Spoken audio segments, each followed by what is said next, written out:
Welcome to another Fast Tips video brought to you by AccessLearningZone.com. I am your instructor, Richard Rost.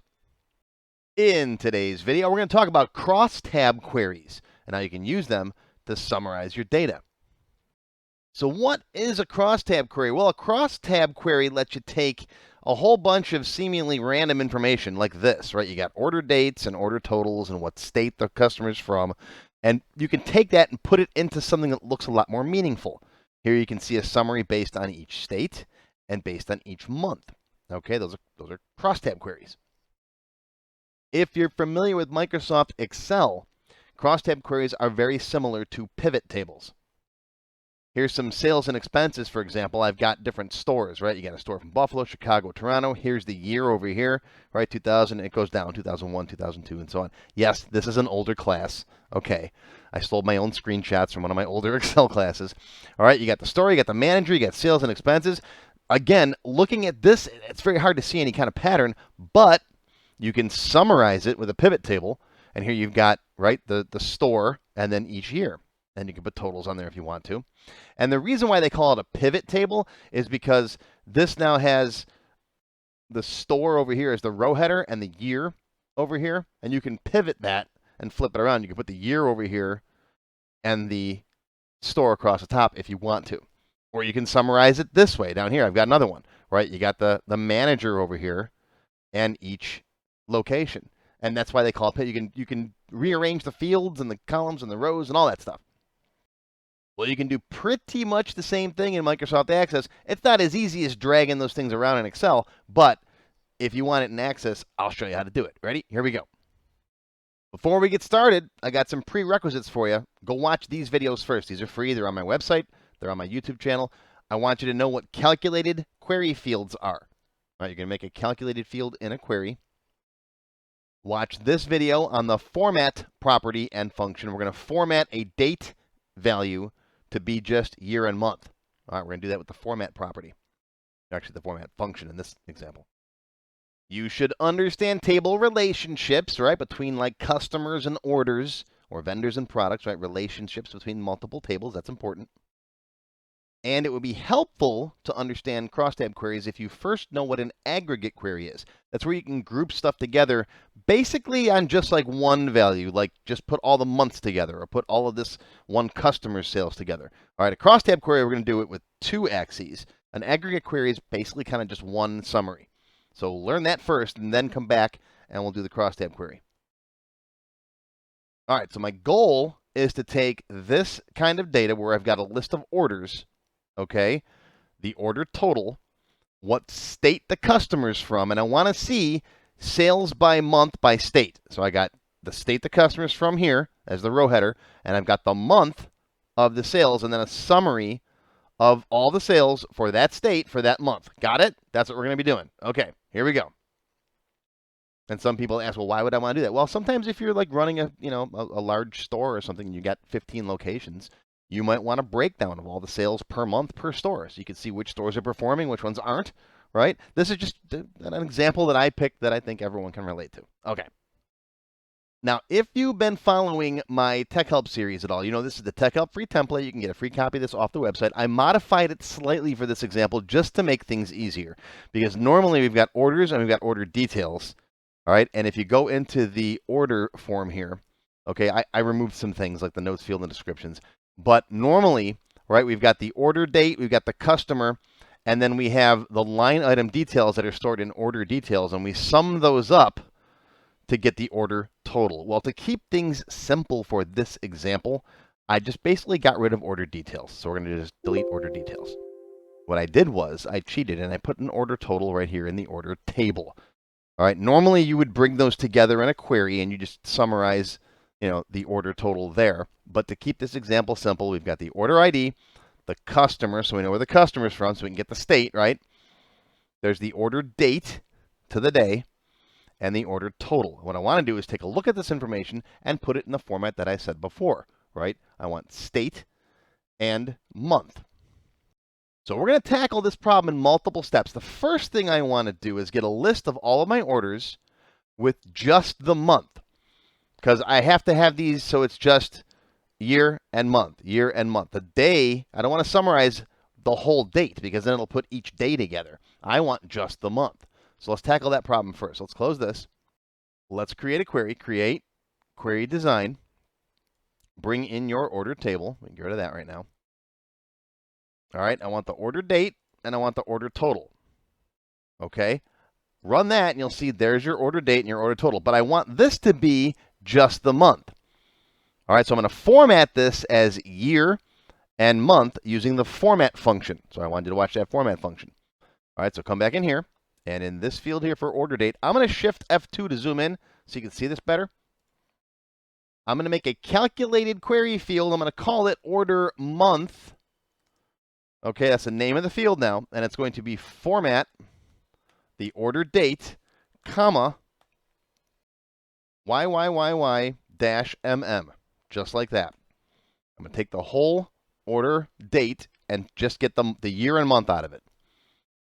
Okay. Hit OK. Now let's take a look at what we got. There it is. Right? There's just the order month for each order. Now keep in mind this is no longer a valid date field because that's not a date, right? It's formatted as text now, so it's just year and month. But that's okay. That's actually fine for our crosstab query. For display purposes, for reporting, this works just fine. Now if I only wanted a breakdown of sales by month, this is where I could just use an aggregate query, right? By one axis.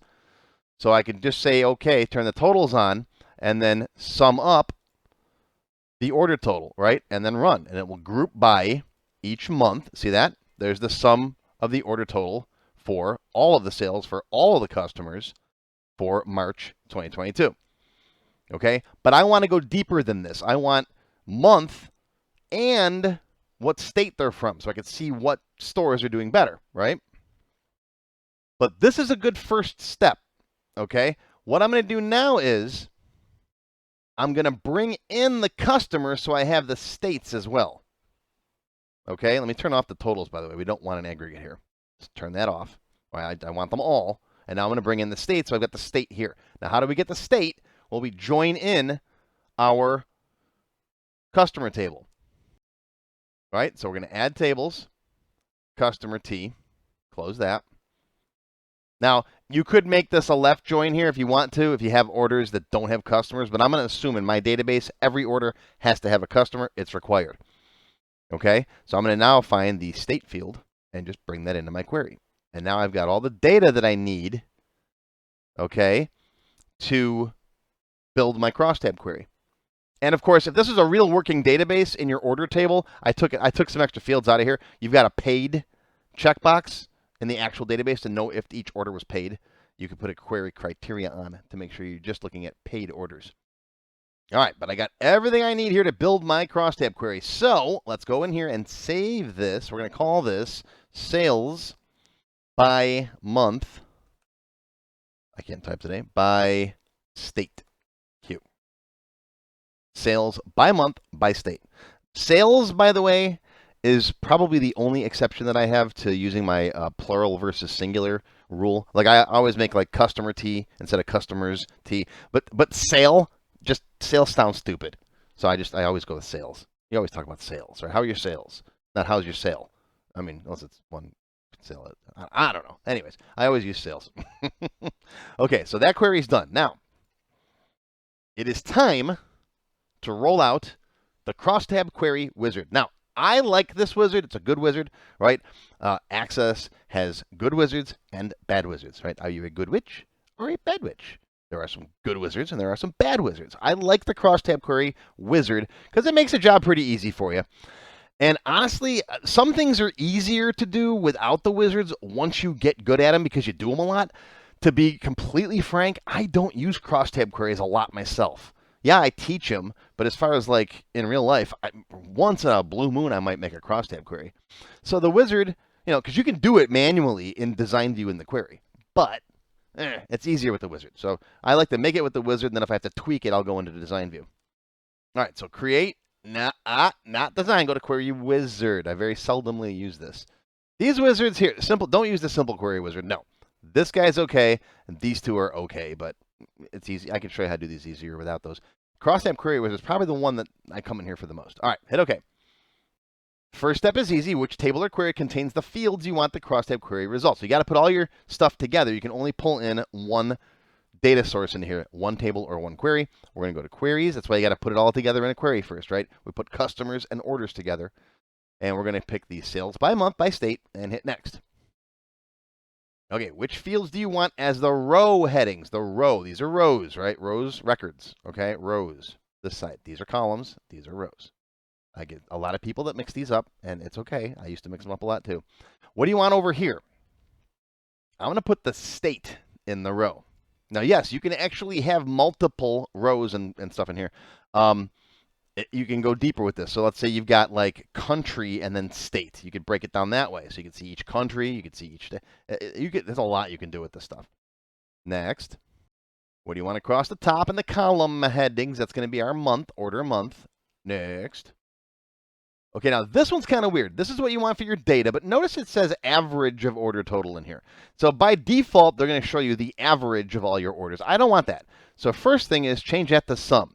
These are all the different functions you could pick, right? Count, first, last. Count I use a lot too, the count of something. How many orders did you get from each state? That's fine. What was the average? So you might want these, but for this example, I want the sum of my sales for each state for each month.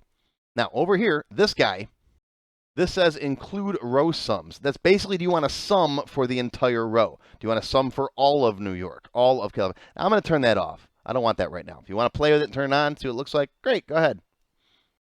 All right, I'm going to hit next.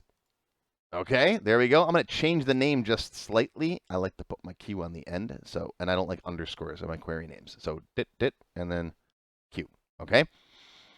All right, hit finish, and boom, there it is. That's it. The wizard does all the work for you. All right, there we go. Now, of course, lots of questions come up at this point. What if you want to see zeros in here instead of blanks? What happens if you're missing sales from February? Can you still show this with zeros in here? Yeah, sure you can. And I cover that in my Access Expert level 17 and 18 classes. All right, Access Expert 17. Cover a bunch of stuff in here too. Archiving old orders. We go over union queries, which is merging two tables together. And then we start crosstab queries. What do we got down here? We do something very similar to the example that we just did. We start this, okay? Then in Expert 18, we cover all kinds of extra stuff with crosstab queries. For example, parameters. All right, how to put parameters in there in case you want to do like from one month to another month. Find unmatched queries, Cartesian products, all kinds of stuff in these lessons. All right. I'll put links to both of these classes down below if you want more information. Then click on those or drop a comment or do any of that good stuff. So that's your fast tip today on crosstab queries. I hope you learned something and wait for it. We'll see you next time. How do you become a member? Click on the join button below the video. After you click the join button, you'll see a list of all the different membership levels that are available, each with its own special perks. Silver members and up will get access to all of my extended cut tech help videos, one free beginner class each month, and more. Gold members get access to download all of the sample databases that I build in my tech help videos, plus my code vault, where I keep tons of different functions that I use. You'll also get a higher priority if you decide to submit any tech help questions to me, and you'll get one free expert class each month after you finish the beginner series. Platinum members get all the previous perks, plus even higher priority for tech help questions, access to all of my full beginner courses for every subject, and one free developer class each month after you finish the expert classes. These are the full-length courses found on my website, not just for Access, too. I also teach Word, Excel, Visual Basic, and lots more. You can now become a Diamond sponsor and have your name or company name listed on a sponsors page that will be shown in each video as long as you're a sponsor. You'll get a shout-out in the video and a link to your website or product in the text below the video and on my website. But don't worry, these free tech help videos are going to keep coming. As long as you keep watching them, I'll keep making more, and they'll always be free. If you enjoyed this video, please give me a thumbs up and post any comments you may have. I do try to read and answer all of them as soon as I can. Make sure you subscribe to my channel, which is completely free, and click on the bell icon to select all to receive notifications when new videos are posted. Make sure you click the Show More link down below the video to find additional resources and links. You'll see a list of other videos, additional information related to the current topic, free lessons, and lots more.